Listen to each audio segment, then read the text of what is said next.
حدیث کې راغلی خیرکم من تعلم القرآن وعلمه، غوره پتا سو کې هغه څوک دی چې قرآن خپل زده کړي او به نورو ته وښيي، دا غوره انسان دی.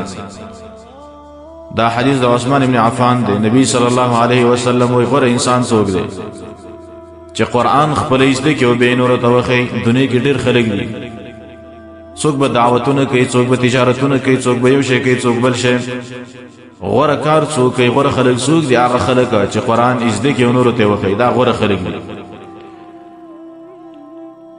د دې روایت راوی چې دی ابو عبدالرحمن د عثمان بن عفان رضی الله عنه شاګرد دی. کله چې د صحابو نرستا او بعضې د صحابو په دې وختونو کې دا لانجې راغلې، خپل منځ کې بعضې جنګونه رال د اجتهاد په بنا باندې. ابو عبدالرحمن دا د قرآن درس ته ناسو، نو چا دې ته ویلې چې اوس خو خلک جهادونه کوي، عملونه کوي، او ته د قرآن ته ناسې. وی دی ویلې چې ما ته د نبی صلی الله علیه وسلم یو حدیث راغلی دی چې رسول الله ویلی دی خیرکم من تعلم القرآن وعلم، او غوره په تاسو کې هغه څوک دی چې قرآن زده کړي او بل چاته وښيي، دا غوره انسان دی.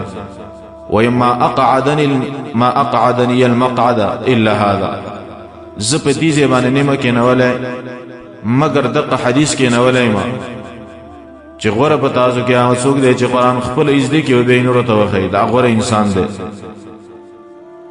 د وجه نه حدیث کې راغلی نبی صلی الله علیه وسلم فرمایي مجتمع قوم فی بیت من بیوت الله، څه خلق د الله په کورونو کې د الله د کورونو نه راجمع کیږي، لکه نن چې دا درس لګیدل د قرآن،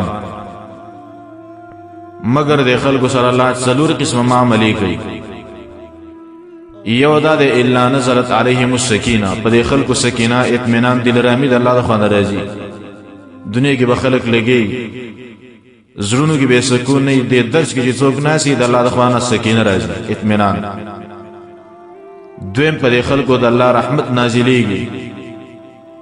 دریم دا د درس کې چې څوک ناسي د دې یو کس نوم الله د ملائکو په مجلس کې یادوي چې فلانې د فلانې زوی فلانې ځای کې د قرآن درس ته ناست دی.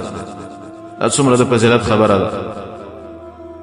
څلورمه خبره دا کوي، څلورم کار دا کېږي درس اخر کې چې کله د قرآن درس اخر ته ورسیږي نو الله اعلان وکړي چې ملائکو تاسو ګواه شئ په دې باندې د قرآن درس کې چې څوک ناسو دې ټولو ته ما بخښنه وکړه. د قرآن د درس په اخر کې دا اعلان کېږي.